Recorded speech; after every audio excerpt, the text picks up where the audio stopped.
Humber Docks in Hull, and as I say, it's nice to be out and about, and very shortly I'll be having my vaccine, so I've got a few moments to do some features. In here, as you can see, there's a rather nice engine in a glass case. Trying to see a date on that somewhere, I can't see one, but there we go. But yeah, it's nice when these things are preserved. Looks a bit tatty in there, and there seems to be a few coins through the window. But yeah, it's a beam engine, as you can see. I imagine it's a steam cylinder, but it could equally be driven by any other motive power. And here's the docks that I'm looking at. Now the docks, of course, were once full of fishing industry and other sea-going vessels. Now it's completely full of luxury yachts and so forth, and overlooked by the inevitable luxury flats too. Okay, fair enough, this is much better than a derelict area, isn't it? So I'm really enjoying the fact that these things are here. But yeah, swings and roundabouts, as I say. So this is off the Humber, and of course, as you probably know, the strange thing about Hull is it's not called Hull. The river is called Hull, the city is called Kingston, but for some reason it's always known as Hull. I mean, it's not like Kingston Thames is known as Thames, or Kingston Jamaica is known as Jamaica, but maybe that's why it's called Hull, just to give it that. I mean, officially it is Kingston Hull on all the signage, but if you look at the traffic signs, it will say just into Hull. Right, we're now walking past some of the preserved vessels. Here we have a big barge to my right, painted a rather nice shade of green. Don't know what it's used for now. It looks like it's definitely in use, but possibly just as accommodation for something. Can't see any signage for that one. And then just beyond that, we have the Spurn lightship, painted a rather austere black, apart from the white lighthouse and the lettering for Spurn, but basically a lighthouse of water. Now I'm not certain, but many of these lightships, of course, were unpowered. They were simply towed out to where they needed to be and left. Now on this particular occasion, not easy to see. Certainly got a steering wheel on, or a tiller or ship's wheel. I'm not sure the exact correct terminology. I have a feeling that I've played on this. I played some music on it during the Maritime Festival, where we were bundled up onto the top deck, and that was used as that. But again, looking at a little bit tatty, but then again it's had a year without really having visitors, I suppose. So we're heading up now towards the river itself, and we're going to look at something very interesting. Look at the streets there, all very quiet. It's usually full of bars and so forth, but obviously in the current situation, not open.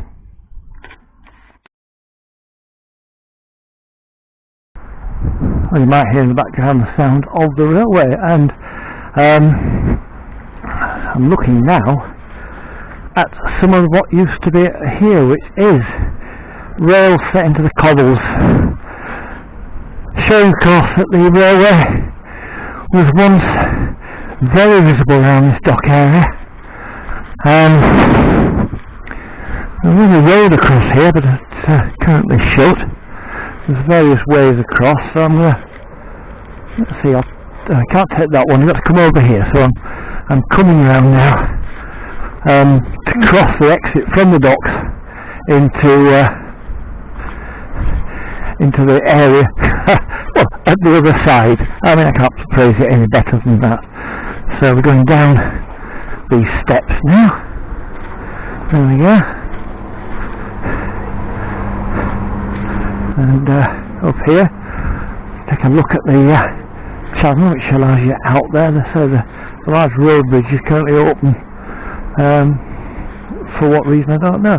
And of course there's a lock gate, so you can block the harbour off from tides overflowing or whatever other things we've got. Right, here we go. Crossing the lock gate, I suppose you would call it, to get to the other side. Much new building here, of course. Right, there we go. Across we are. Well, what I'm looking at now is a red brick building, a long frontage of a clock tower of sorts, just kind of sticks up with a clock on it, and there's some rather nice cream surrounds and a board above it. But what I'm looking at is actually a railway station, but one of those few items in this country of a railway station that has never seen a train. But it was a station, it did have a booking office. This was Hull Corporation Pier. This was a railway station for the Humber ferry. Prior to the Humber Bridge being built, this was here to serve the ferry, but you could buy a railway ticket for anywhere you wanted. And there's a blue plaque on the wall which I shall read out. A ferry between Hull and Lincolnshire was first recorded in 1315. The Humber ferry operated between here and New Holland from 1825 until the completion of the Humber Bridge in 1981. Now, inevitably apartments, Pier 9 apartments. But the building's still here, not looking in the best of condition, some of the paint's peeling from the cream around the windows. But it's nice that it's here. The only other station I can think of in that context would be Dartmouth, which is of course across the River Dart from Kingsmere. And that being the case, there was no train serving it. Just gonna wander around here now. It really is nice to be out and about. And so this was the first of my injections today. When I get my second one in May, I shall feel even more secure. So let's just go around here a bit. Well, this may be a bit unusual for transporters, but these are the toilets next to Corporation Pier. Beautiful Victorian items. Not in such good condition as when I saw them in what must have been the late 70s last time I was here. Plastic seats, but there we have the ducats of Burnley signs, the polished wood doors, the polished copper,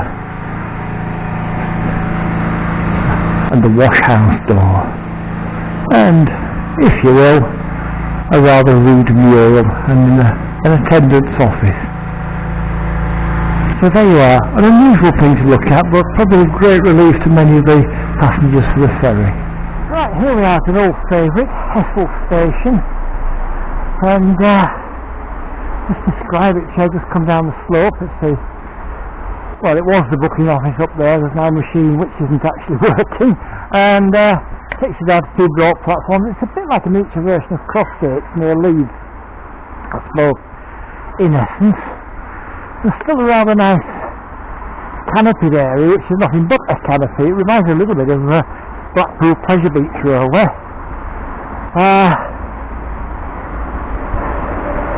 Yes, I noticed, despite I've been coming here long, well, I think I last came during the summer when the lockdown was temporarily eased, and the station boards weren't working, and they're still not working. So, let's face it, electronically this is not a good place to be. Just looking along the tracks, I'm looking to my left as I come down here to the Hull platform. Well, there's the line curving away to Hull, following the Humber into Hull, and that way is the Humber Bridge, virtually overhead on the station. I would say it's probably about, what, 600 yards further up the track towards Leeds, etc. And I've decided that what I'll do is I'll get the train to Hull rather than trying to park the car in a busy city, and it'll give me a bit of a rail travel, which I haven't had for some months. Again, for rather obvious reasons. So if you see anything exciting coming or going, then we'll have a look. And above the noise of the station, here comes from the Class 17 turbo. heading out to Sheffield. So that will presumably be an ex-Scarborough would have come through my home station of Filey. Going up here to station buildings. By the way, if I sound a bit muffled, obviously I'm on a platform now, so I'm having to wear my mask, so my mouth is tucked away a little. But here's the station buildings. Not actually connected to platforms, as you might be able to see if you were here. They kind of stand at the edge of the platform, whether the platforms extend it further or whether the downstairs is used as goods offices, I'm not at all certain, but at least I'm happy that the building is in use these days.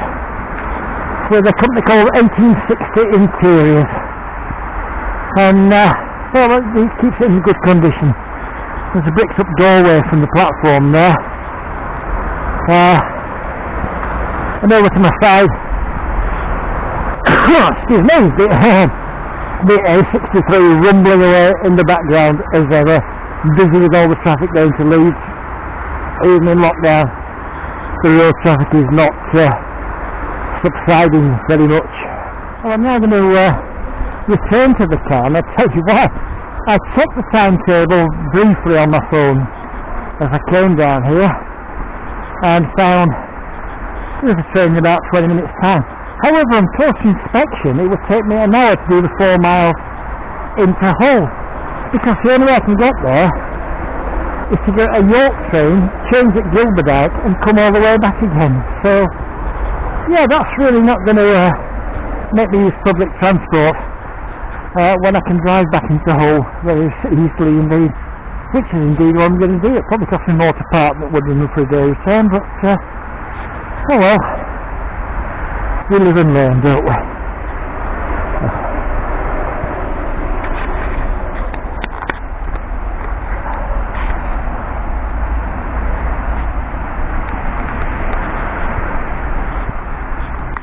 Past the ramp, which takes you to the other platform. Past the station building, and up to the car. As I said, Hessel Station is some distance from Hessel Town, but it is in the middle of this rather nice residential area, so really it should warrant a lot more trains stopping. The first one I can get is 9 o'clock tonight, and currently it's about 1 o'clock, so 8 hours before the next direct train into Hull.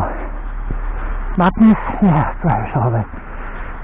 Maybe they use timetable due to COVID, I don't know, but it's still pretty mad, isn't it?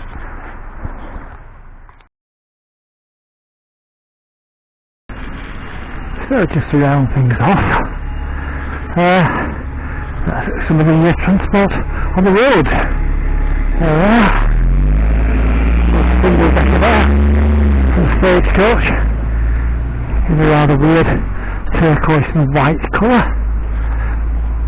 Just walking up from, well, there's the old town down there, which is a pedestrian area. As you can see, there's a number of bus stops here, and in common with any other urban area, much quieter than it would normally be on a Monday. And it probably, in the distance there, I can see one of these riding buses, which also serve as Scarborough buses. Formerly independent company, but very recently taken over,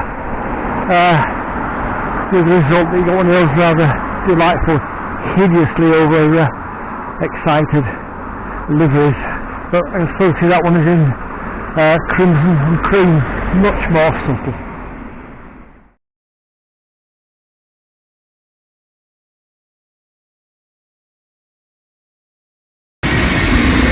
Here we are, Paragon Interchange, and you can see, you've got to see the buses that are acting around this area.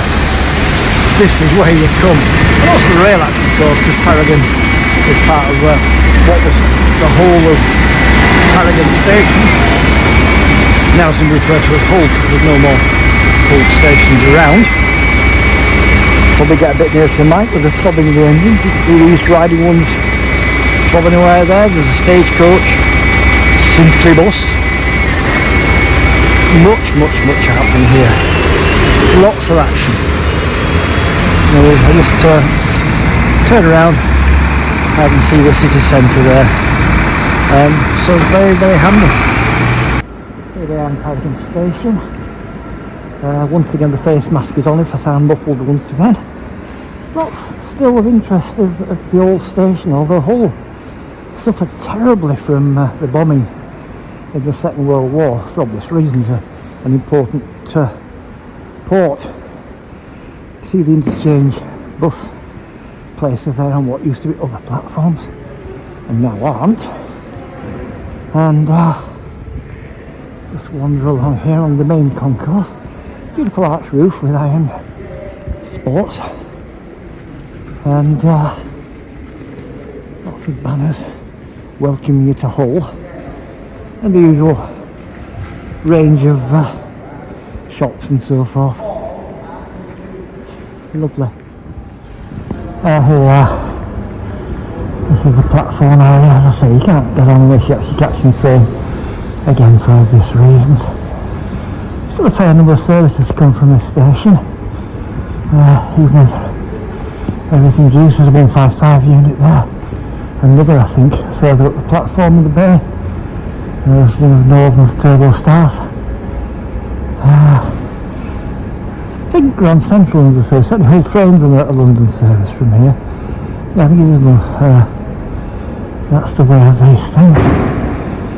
But from as I remember it in late 60s, early 70s, very quiet. But there again, as I say, there's that feature of a number of stations in days gone by. The direct entrance to platforms from the trains to the luxury hotel.